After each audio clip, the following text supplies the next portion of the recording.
Assalamualaikum warahmatullahi wabarakatuh.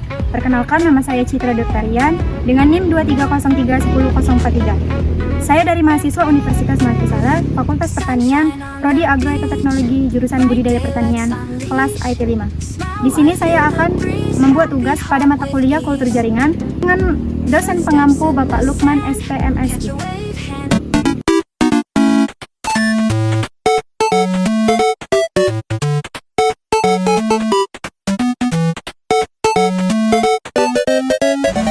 Apa sih kultur jaringan itu? Kultur jaringan ialah metode mengisolasi bagian tanaman seperti organ, jaringan, sel, dan protoplast dan menumbuhkannya dalam kondisi yang aseptik sehingga bagian-bagian tanaman tersebut dapat memperbanyak diri dan bergenerasi menjadi tanaman lengkap.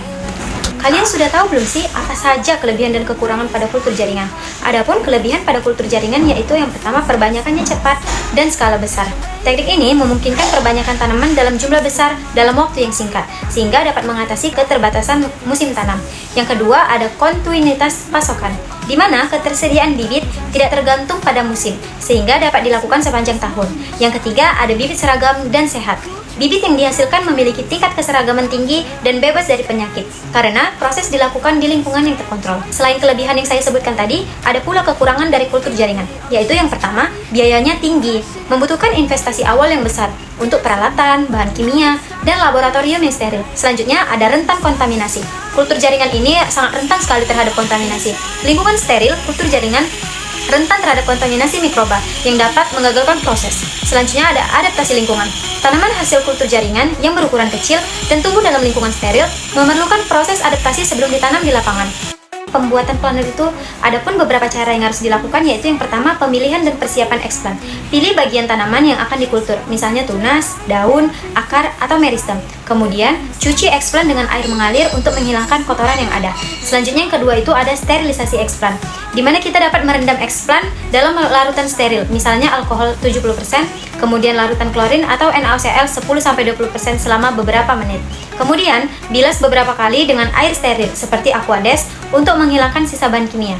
Yang ketiga, ada penyiapan media kultur, di mana media yang paling umum digunakan ialah media MS atau Murray Shake and Scoop.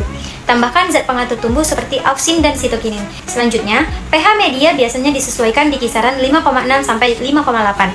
Sterilisasi media menggunakan autoclave dengan suhu 120 derajat Celcius dalam waktu 15 sampai 20 menit. Kemudian yang keempat, ada inokulasi eksplan ke media. Lakukan di laminar airflow untuk kondisi yang aseptik.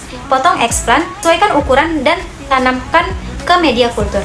Selanjutnya yang kelima, ada inkubasi dan perawatan, di mana kita dapat menyimpan botol kultur di ruang kultur dengan kondisi suhu 24-27 derajat Celcius. Amati pertumbuhan seperti pembentukan halus, tunas, dan akar. Yang keenam, ada multiplikasi planet, di mana tunas yang sudah terbentuk bisa dipindahkan ke media baru untuk memperbanyak subkultur. Proses ini bisa diulang hingga jumlah planet mencukupi.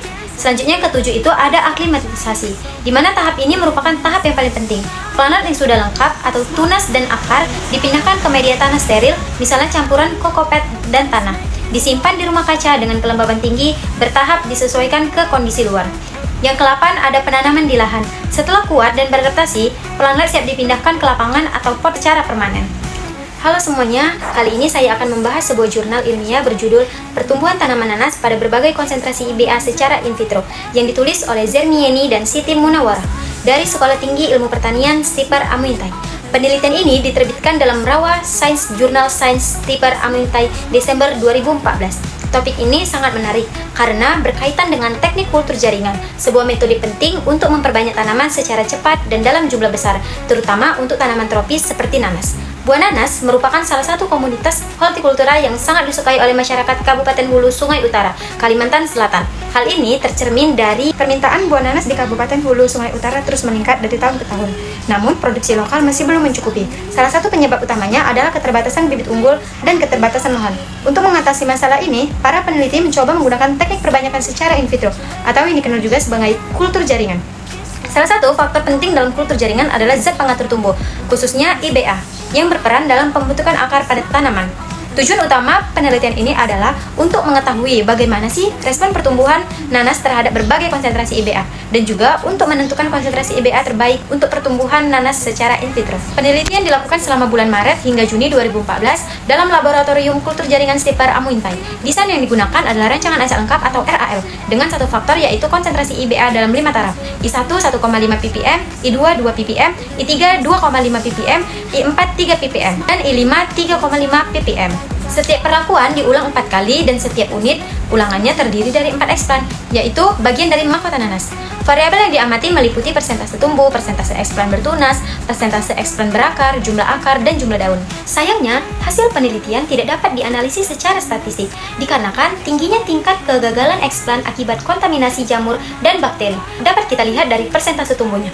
Eksplan yang tumbuh tertinggi terdapat pada perlakuan 3 ppm, yaitu I4 di awal, namun mengalami kematian di minggu berikutnya. Kemudian pada persentase tunas terbentuk paling banyak pada konsentrasi 2,5 ppm dan 3,5 ppm, namun jumlahnya tetap sangat rendah. Kemudian persentase akar, hanya perlakuan 3,5 ppm atau I5 yang berhasil membentuk akar, itu pun hanya sebesar 6,25% dari jumlah akar dan daun. Jumlah akar terbanyak juga hanya 0,31 buah per eksplan di perlakuan I5. Jumlah daun paling banyak di perlakuan I3 yaitu hanya 1 helai per tanaman. Adapun pembahasan yang dapat kita ambil yaitu kegagalan eksplan dalam tumbuh dan berkembang sebagian besar disebabkan oleh kontaminasi mikroorganisme seperti jamur dan bakteri. Kemudian pencoklatan atau browning, eksplan akibat kerusakan fisiologis. Kemudian rendahnya keterampilan teknik kultur jaringan, terutama dalam sterilisasi dan pemotongan eksplan. Hal ini menunjukkan bahwa meskipun kultur jaringan menjanjikan proses teknis yang presisi, sangat krusial agar berhasil. Pemberian IBA dengan konsentrasi tinggi seperti 3,5 ppm memang mulai menunjukkan pembentukan akar, tetapi hasilnya belum signifikan. Adapun kesimpulan yang dapat kita ambil yaitu penelitian ini menyimpulkan bahwa belum dapat ditentukan konsentrasi IBA terbaik untuk pertumbuhan tanaman nanas secara in vitro. Banyaknya eksplan yang mati membuat hasil penelitian belum valid secara statistik dan tidak cukup kuat untuk dijadikan dasar rekomendasi budidaya. Adapun catatan kritis dan saran yang dapat saya ambil pada jurnal ini yaitu jurnal ini jujur mengakui keterbatasan dan ini adalah nilai positif. Namun agar bisa menghasilkan data yang valid, beberapa hal yang perlu diperbaiki antara lain pengendalian konsentrasi lebih ketat, teknik sterilisasi eksplan ditingkatkan, perlunya kontrol tanpa IBA sebagai perbandingannya. Kemudian replikasi ulang dengan penambahan sampel lebih banyak. Penelitian seperti ini sangat penting untuk perkembangan pertanian lokal, namun keberhasilan teknis adalah kuncinya. Demikian ulasan lengkap jurnal pertumbuhan tanaman nanas secara in vitro dengan IBA. Semoga video ini bermanfaat untuk kamu yang tertarik di bidang biologis, pertanian, atau kultur jaringan. Terima kasih saya ucapkan karena setelah menonton video saya sampai habis, saya akhiri. Wabillahi taufiq walhidayah. Wassalamualaikum warahmatullahi wabarakatuh.